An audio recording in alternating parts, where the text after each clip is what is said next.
As y'all may know, there's a war going on outside. Serious note, y'all know there's a war going on right now, right?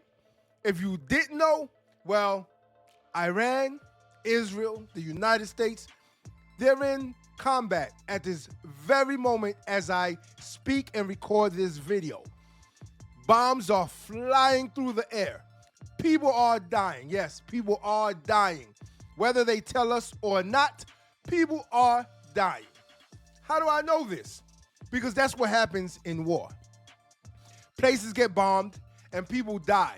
See, we don't have to fight on land anymore, meaning having boots on the ground. We don't have to fight like that anymore.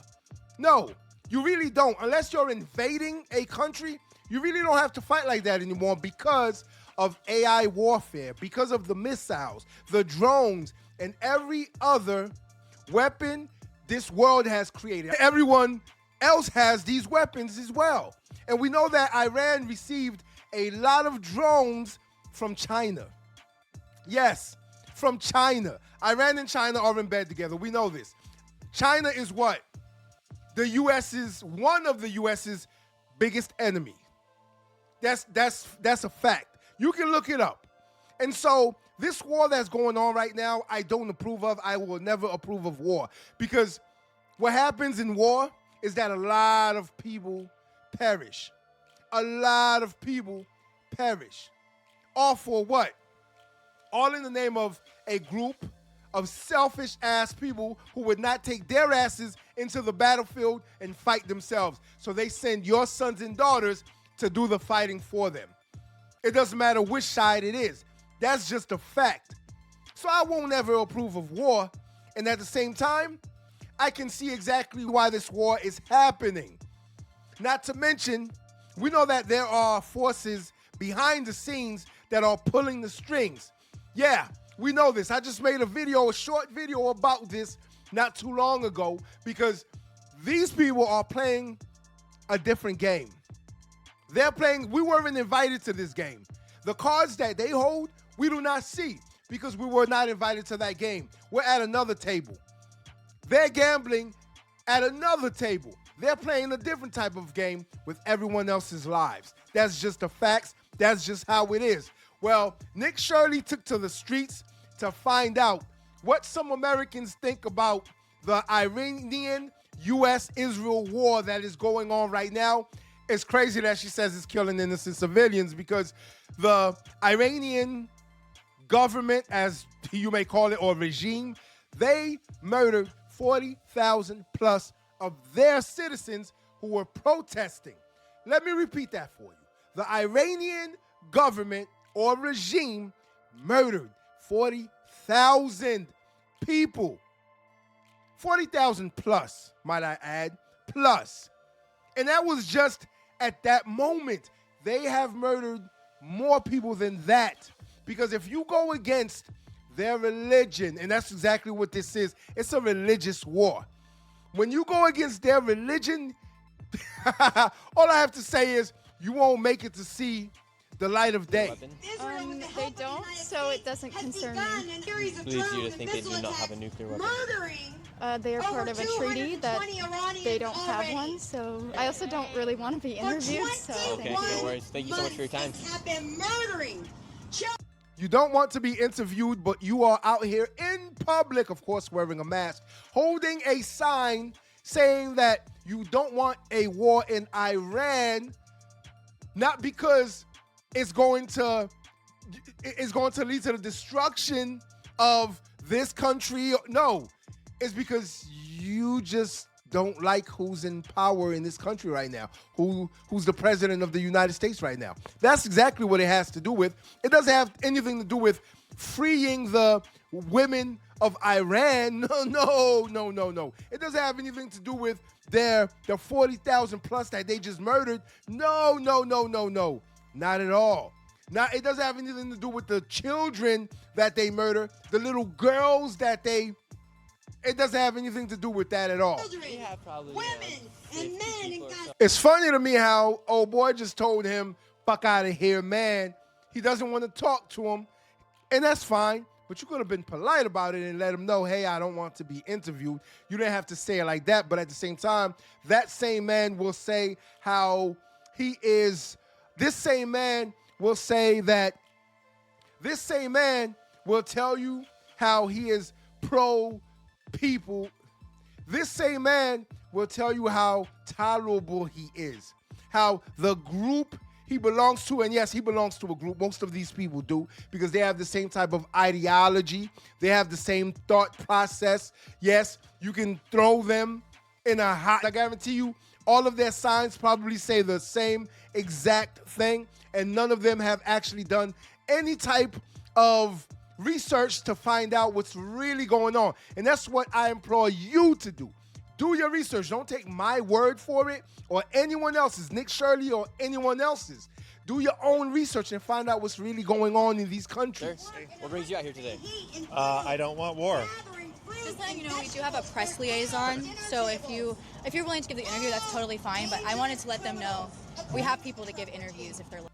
And of course, they always have someone who will try to come and shut you up, because that's exactly what she is doing. This lovely young lady right here is shutting him up and telling him not to speak to Nick Shirley.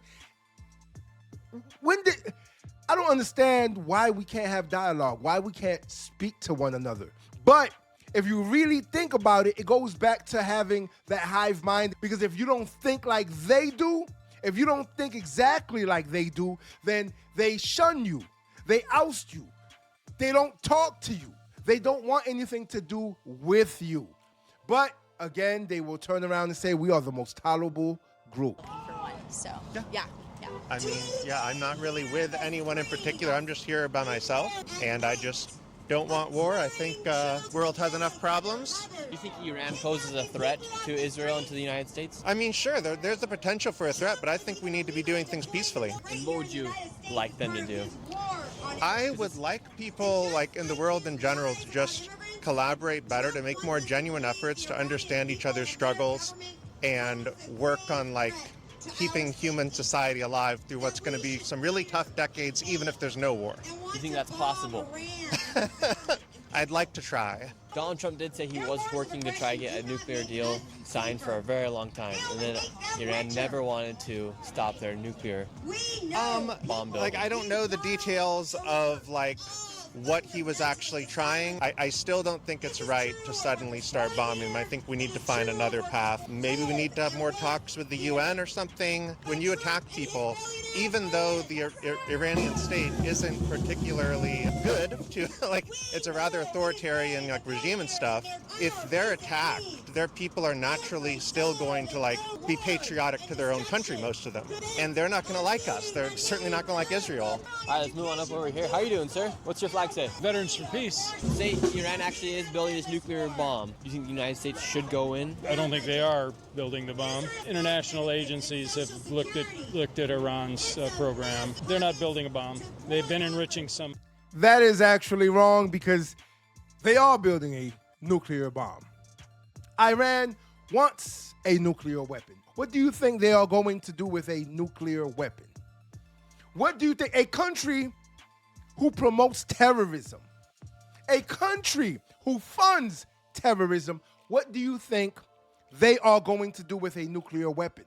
Leave a comment in the comment section and let me know what you think they'll do once they have created a nuclear weapon. Now, again, I'm not pro-war, but at the same time, I understand why war is needed sometimes. Facts are facts. We also need to do more research on what is actually going on out there, because if Iran wants a nuclear weapon, in my opinion, they shouldn't, couldn't, and will not have one. Plutonium. They say that it's for peaceful purposes, and I believe them. What makes you believe them? I believe them because y'all want to know how these countries can be allies of the United States? Stop killing their own citizens. On America, or death to America, death to Israel. So it kind of puts everyone in like a hard position. I've never understood why the United States gives Israel a blank check to do whatever it wants. Thank you very much, sir. Have a great rest of your day. All right, let's move up here. We got some people here on the street. Oh, can we talk to you real quick? You got the backpack that says Stop Genocide. Look, you got the LED light set up. America number one in terrorism, incarceration, dropping nukes, inequality. Shut the fuck up, fat bitch! Come on out!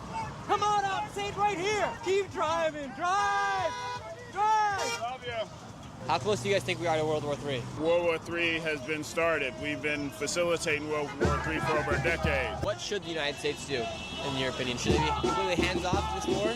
Well, at this point, we've been so hands-on, we would need to do something to put out the fires that we've already started. We funded Israel. We need to break up all these partnerships, break up entire economies that are based on death and destruction. If you want to get a house in America, you have to sign up and kill people for the government. What do you mean if you want to buy a house here in America? You have to. Most Americans who can't get houses unless they sign up to kill for the military. My family is mostly military. Both my parents were knowingly poisoned by the military bases that they worked at. They thought they were helping take care of us, but it was just like we're poisoning an already sick society. Do you trust Netanyahu in the Mossad, for instance, with the information they're giving us right now? I don't trust anybody in their government, my government. Don't trust the Iranian government, but I trust my government less. I trust no one who can blindly accept genocide, calmly talk about killing kids, have like cute language to cover up all of their illegalities and evil. So between Iran, Israel, and the United States, who do you trust the most? Iran, that's an ancient civilization. Iran, their calendar is not the Gregorian. It goes back way further than anything Europe can. Did y'all hear what he said? He trusts Iran more than he does the United States government. Well, my thing is this. If you trust them more than you trust the United States government, which you should question all governments, why the hell aren't you living in Iran? Why the hell are you here? That is a question we need to pose to people who think like this. Because my thing is, even though we don't agree with certain things that our government does, you should never agree 100% with everything your government does. Governments can't be trusted fully. At the same time, in the country that you are living in, you need to support that country. Why? Because that's the country you are living in. Unless you want to move to the other side, to the other country, why don't you just go there? It's that simple. Buy yourself a plane ticket, fly there, and see how you like living there. But see, people in this country, with their cushiony jobs, cushiony living, they love how entitled they are, how pampered they are in this country. You can literally say anything that you want to, anything you want to. There will not be any repercussions. Nothing will happen to you. You can sit here in this country and say that you hate this government, you hate this country, and you trust a country that is ran by a regime that is killing its own citizens and women and children without anything happening to you. Why don't you just move there? Imagine. Who do you think out of, for instance, Iran, the leader, Netanyahu, and Trump, out of those three, who would you rather have? Iran's leader. I'd rather have a people's revolution. The Ayatollah, sure, he's much better option than we have. They're trying to replace him with Crazy. the old Shah's Right now, son. a lot of people are like in opposition to that regime. You look at the leadership. Trump, descendant of wealth. Netanyahu, it's just like you come from wealth and privilege and connection, political connection. They want to replace the Ayatollah with the Shah of Iran's son, the one who we originally overthrew and replaced. It's like trying to replace Hillary Clinton with Chelsea Clinton. It's like, it's the same thing. It is. Different flavor, but then It is. call that democracy. No. But my thing is, nobody said anything or did anything when Obama was doing the same shit when he bombed Libya.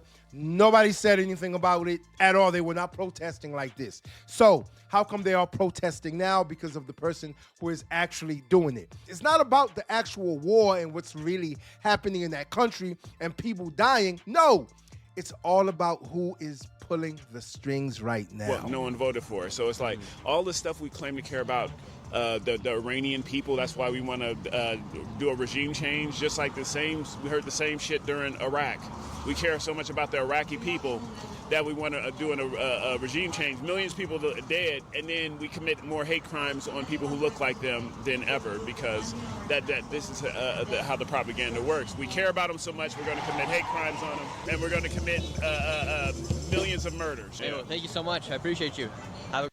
And this is exactly why you cannot listen to people who do not know what the hell they are talking about, because most of them are basically out there to protest Donald Trump. That's just how it is. They're not there to actually protest the Iranian-Israel-U.S. war. They haven't even done their homework. They don't know what's truly going on. They don't know who's really pulling the strings. They don't care, because all they see is one thing and one thing only. They have blinders on. They are only thinking about hating one person and one person only. Because, again, when the other presidents who did this very same thing, when they did it, they didn't say anything about it. They didn't protest about it. They didn't go out there, picket lines, none of that. They didn't hold up signs. They did not care at all. But now, since it's this certain person that's the U.S. president and that is doing this shit, these people, they have a problem and an issue with it. My thing is this. Of course, you cannot trust any government, honestly, because there are people behind the scenes who are actually pulling the strings, and they create problems, and then they give you the solution so that you can go along with it and say, yeah, this is exactly what we want. When in actuality, it's not what you want. They created the issue. They created the problem so that they can give you the solution, and all you do is say, yes, this is the way to go. That's exactly what is happening here, and you have to remember, the United States has actually funded certain groups in other countries who then became regimes, who then took power, and then we go to war with that same group, that same group, yes, the same group that we empowered, that we gave weapons to, that we gave money to, millions of dollars, billions of dollars, we go to war with them. That is what's actually going on in the world today. Until next time. If you like this video, like, share, and subscribe to the channel for more content.